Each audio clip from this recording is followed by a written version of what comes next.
आप सबका हिंदी साहित्य अकेडमी में। तो आज हम लोग पढ़ेंगे आदिकाल और भक्तिकाल से संबंधित महत्वपूर्ण प्रश्नोत्तरी।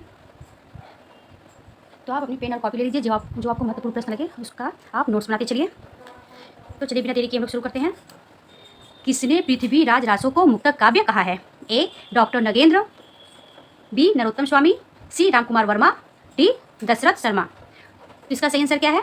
नरोत्तम स्वामी। नरोत्तम स्वामी ने क्या कहा था? पृथ्वी रासों को मुक्तक काव्य कहा था। प्रश्न संख्या दूसरा देखते हैं। गुरु नानक देव की रचना गुरु ग्रंथ साहिब में किस नाम से संकलित है? ए महला एक, बी महला 5, सी महला 2, डी महला 10। इसका सही आंसर क्या है? महला 1। गुरु नानक देव की रचना गुरु ग्रंथ साहिब में महला 1 के नाम से संकलित है। प्रश्न संख्या तीसरा देखते हैं। जैसा कबीर का जीवन संसार से ऊपर उठा था, वैसा ही उनका काव्य साधारण कोटि से ऊपर था। किसका कथन है? ए श्याम सुंदर दास का, बी डॉक्टर नगेंद्र का, सी रामकुमार वर्मा का, डी जैनेन्द्र जी का। इसका सही आंसर क्या है? डॉक्टर श्याम सुंदर दास का। ये कथन किसका है? ये कथन किसका है? जैसा कबीर का जीवन संसार से ऊपर उठा था,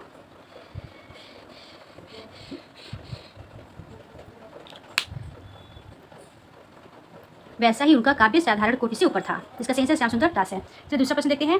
कबीर दास की रचना रामायणी को किसने अप्रमाणित माना है? ए शुक्ल जी, बी डॉक्टर नगेंद्र, सी हजारी प्रसाद द्विवेदी, डी रामकुमार वर्मा। इसका सही आंसर क्या है? हजारी प्रसाद द्विवेदी ने कबीर की रचना रामायणी को क्या माना है? अप्रमाणिक। रामायणी को अप्रमाणिक माना है। चलिए आगे बढ़ते हैं। कबीर की दार्शनिक न होकर आध्यात्मिक महापुरुष है। कबीर दार्शनिक न होकर आध्यात्मिक पुरुष है। ए सुनीता कुमार चटर्जी, बी डॉक्टर पीताम्बर ब्रथवाल, सी रामकुमार वर्मा, डी डॉक्टर नगेंद्र।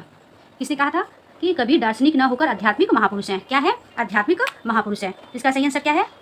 किसने कहा था? डॉक्टर पीताम्बर ब्रथवाल ने। इसका सही आंसर बी है। चलिए आगे बढ़ते हैं। अब देखते हैं प्रश्न संख्या 6। वाङ्मय विमर्श किसकी रचना है? A doctor Ramkumar Verma, B doctor Nagendra, C Vishwanath Prasad Mishra, D Lakshmi Sagar Varshney. वाङ्मय विमर्श किसकी रचना है? तो ऑप्शन सी विश्वनाथ प्रसाद मिश्र। सातवां प्रश्न देखते हैं। दिए गए विकल्प में कौन सी रचना लक्ष्मी सागर वार्ष्णेय की नहीं है? ए आधुनिक हिंदी कहानी परिपार्श्व, बी हिंदी साहित्य का मानक इतिहास, सी आधुनिक हिंदी साहित्य की भूमिका, डी आधुनिक हिंदी साहित्य का इतिहास। इसका सही आंसर क्या है? डी आधुनिक हिंदी कहानी परिपार्श्व। ये भी लक्ष्मी सागर वार्ष्णेय की रचना है। हिंदी साहित्य का मानक इतिहास भी वार्ष्णेय जी का रचना है। आधुनिक हिंदी साहित्य की भूमिका ये भी लक्ष्मी सागर वार्ष्णेय की है। आधुनिक हिंदी साहित्य का इतिहास ये उनकी रचना नहीं है। ये किसकी रचना है? कृष्ण शंकर शुक्ल का। किसका है ये रचना? कृष्ण शंकर शुक्ल। ये किसकी रचना है? ये कृष्ण शंकर शुक्ल की। आधुनिक हिंदी साहित्य इतिहास किसकी रचना है? ये कृष्ण शंकर शुक्ल की। चलिए आगे बढ़ते हैं। अनुपात की दृष्टि से उसका स्वरपान से ही निरूपक परक है, अधिकांश विवरण प्रधान है। किसका कथन है? ए जैनेन्द्र, बी नलिन बिलोचन शर्मा, सी रामचंद्र शुक्ल, डी डॉक्टर नगेंद्र। तो इसका सही आंसर क्या है? अनुपात की दृष्टि से उसका स्वरपान से ही निरूपक परक है, अधिकांश विवरण प्रधान है। ये रचना किसकी है? कथन किसका है? ये नलिन बिलोचन शर्मा। ये इनका कथन है। सही आंसर बी है। चलिए आगे बढ़ते हैं। भोला शंकर तिवारी ने अपभ्रंश के कितने भेद माने हैं? 8 भेद माने हैं, बी 7 भेद, सी 6 भेद, डी 5 भेद। भोला शंकर तिवारी ने कितने भेद माने हैं? 7। अपभ्रंश के 7 भेद माने हैं। चलिए आगे बढ़ते हैं। अपभ्रंश को किसने ग्राम भाषा कहा है? अपभ्रंश को किसने ग्राम भाषा कहा है? ए बाणभट्ट, बी डॉक्टर नगेंद्र, सी अज्ञेय, डी नलिन बिलोचन शर्मा। सही आंसर क्या है? बाणभट्ट ने अपभ्रंश को ग्राम भाषा कहा है। आगे बढ़ते हैं। 2 कारणों से हिंदी की परवर्ती साहित्य पर जैन साहित्य का प्रभाव नहीं पड़ा। एक तो साहित्य मध्य प्रदेश के बाहर लिखा गया, उसके आगे और भी कथन है, इसको शॉर्ट में कर दिए हैं। चलिए यह कथन किसका है? रामकुमार वर्मा, बी नगेंद्र, सी हजारी प्रसाद द्विवेदी, डी रामचंद्र शुक्ल। इसका सही आंसर क्या है? हजारी प्रसाद द्विवेदी। किसने पृथ्वी रासों को मुक्तक काव्य कहा है? डॉक्टर नगेंद्र, बी नरोत्तम स्वामी, सी रामकुमार वर्मा, डी दशरथ शर्मा। तो किसने कहा मुक्तक काव्य? नरोत्तम स्वामी ने। सुमतिगढ़ की रचना नेमी नाथरास में कितने छंदों का प्रयोग हुआ है?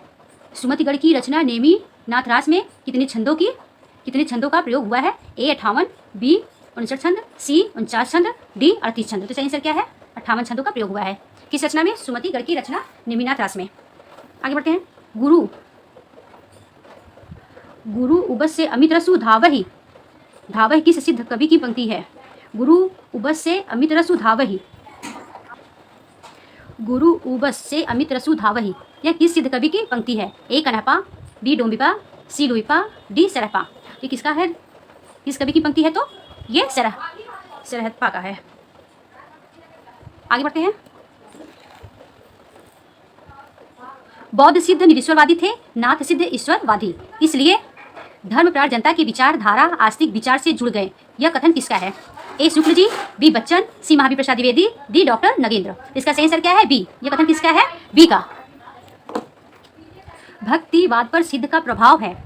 भक्तिवाद पर सिद्ध का प्रभाव है किसने कहा? ए शुक्ल जी, बी रामचंद्र शुक्ल, सी डॉक्टर नगेंद्र, डी हजारी प्रसाद द्विवेदी। सही आंसर क्या है? डी। हजारी प्रसाद द्विवेदी ने क्या कहा था? भक्तिवाद पर सिद्ध का प्रभाव है। सिद्ध साहित्य का हमारे साहित्य में बहुत महत्व है। यह कथन किसका है? सिद्ध साहित्य का हमारे साहित्य में बहुत महत्व है, किसका कथन है? ए राम कुमार वर्मा, बी हजारी प्रसाद द्विवेदी, सी राहुल साकृत्यायन, डी डॉक्टर नगेंद्र। इसका सही आंसर क्या है? ए। सिद्ध साहित्य का हमारे साहित्य में बहुत महत्व है, राम कुमार वर्मा।